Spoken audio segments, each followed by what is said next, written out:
ازيكم؟ معاكم ادري. لايك شير سبسكرايب وفعل الجرس لو هتشوف الحلقه على اليوتيوب. لو بتشوفها على تيك توك لايك وفولو وشير. تمام. واتمنى الحلقه تعجبكم. هي حلقه دردشه. اولا توقعاتكم ايه الماتش الاهلي والزمالك بكره ان شاء الله الساعه 7:30 في نهائي كاس مصر؟ فوز الاهلي، فوز الزمالك. انت بتتمنى ان الاهلي يفوز بس متوقع ان الزمالك يفوز، انت بتتمنى ان الزمالك يفوز بس متوقع الاهلي يفوز. شايفين الماتش هيروح لاكسترا تايم ولا ضربات جزاء؟ يعني قولوا لي توقعاتكم كده. بالنسبه لي الماتش ده اكتر حاجه هتحكمه اولا دوافع اللعيبه في الناحيتين. لعيبه الزمالك داخله بدافع عالي جدا، عندنا صفقات جديده عايزاها تثبت نفسها، وان هم بقى لهم اخر 10 سنين كسبوا البطوله 7 مرات، منهم 3 مرات على حساب الاهلي. وان هم عايزين يكسروا سيطرة مارسيل كولر اللي لعب اخر 3 ماتشات تقريبا قدام الزمالك وفاز فيهم. فعايزين يقولوا له لا، انت لما كسبت عشان المديرين الفنيين اللي موجودين ما كانوش احسن حاجة، وكان في وقف قيد وقصة كده كبيرة. على الجانب التاني الاهلي برضو عايز يكسر سيطرة الزمالك اللي بقاله في 10 سنين اخد 7 بطولات منهم 3 على حسابه وهو في النهائي. فلا كفاية كده بقى، اللي هو لا، احنا الاهلي، واخر 3 ماتشات احنا ليد عليكم وكسبانين، ولا لازم نثبت بقى دوت ونكمل ده في الكاس. فهي مباراة دوافع في الجانب الاول، واعتقد المدير الفني كولر وجوميز الاثنين هيلعبوا على العامل الفني النفسي للعيبة هنا وهنا.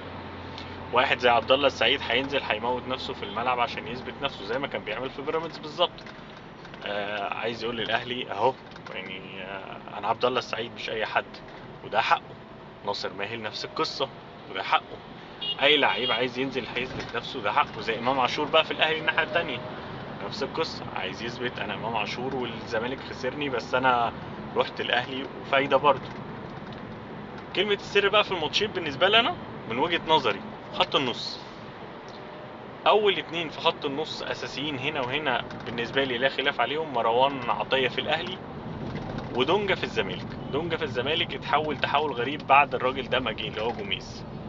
بقى لا يعني بقى بيلعب لقدام، بيعمل الكوره بشكل مختلف، وخصوصا ان هو بقى يسلم، بيدور على فين صانع لعب الزمالك ويسلم له الكوره.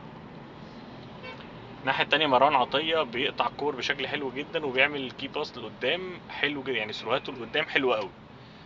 الاتنين ما بقوش يرجعوا كرة لورا الا الشديد القوي زي ما بيقولوا، او عشان يرجع كرة يبني هجمة من اول تاني، قصة كده حلوة. فالاتنين دول اول اتنين في خط النص.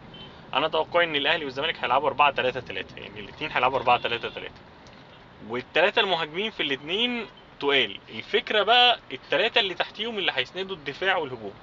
فاول اتنين اهلي وزمالك مروان عطية ودونجا، ده 6 وده 6. الاتنين دول اول اتنين. طب مروان عطية هيلعب جنبه مين؟ بالنسبة لي انا ده كان توقعي الشخصي انا، امام عاشور هيلعب صانع لعب، وهيلعب جنب مروان عطية يا عمرو السولية يا كريم نيدفيد، وانا اتوقع كريم نيدفيد.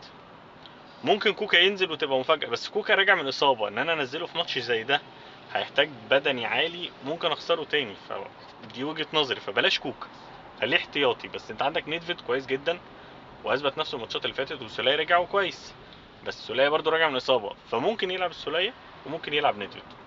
فكده التلاتة بتوع خط نص الاهلي، مروان عطية، كريم نيدفيد، وامام عاشور قدامهم.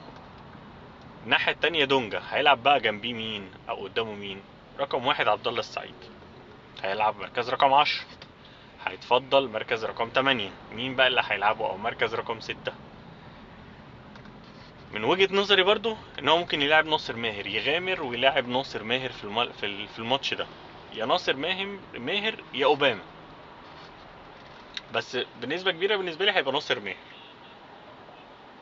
بحيث ان هو كده بيلعب معاه 6 و8، والتمانية اللي هو ناصر ماهر بيلعب 10 برضه. فبكده بالنسبة لي هيبقى تشكيل الأهلي: الدفاع حراسة المرمى مصطفى شوبير، الدفاع علي معلول، محمد عبد المنعم، رامي ربيعة، واليمين أعتقد إن هو هيبتدي اسمه إيه ده، عمر كمال عبد الواحد. خط النص هيبقى مروان عطية، جنبيه ندفيد أو السولية، قدامهم إمام عاشور. خط الهجوم شمال حسين الشحات، يمين بيرسي تاو، ومهاجم صريح كهربا. او بيرسي تاو لو هو برضه هيصر على بيرسي تاو، بس لو كهربا قدام معاك اعتقد ان هو يبتدي بيه. الناحيه التانية الزمالك هيلعب بمين؟ حراسه المرمى بالنسبه لي هيبقى عواد، افضل من صبحي مليون مره. عواد لا خلاف عليه بالنسبه لي، راجل شال الزمالك في كذا ماتش منهم يعني. يعني هو سبب وصول قدام بيراميدز مثلا. المهم عواد حراسة مرمى. خط الدفاع مسلوسي وجنبيه حسام. باك شمال هيبقى احمد فتوح. باك يمين هيبقى عمر جابر. خط النص احنا قلنا كده دونجا بالنسبه لي، وهيبقى جنبيه ناصر ماهر وقدامه عبد الله السعيد. الثلاثه اللي في الهجوم هيبقى يمين احمد سيد زيزو، شمال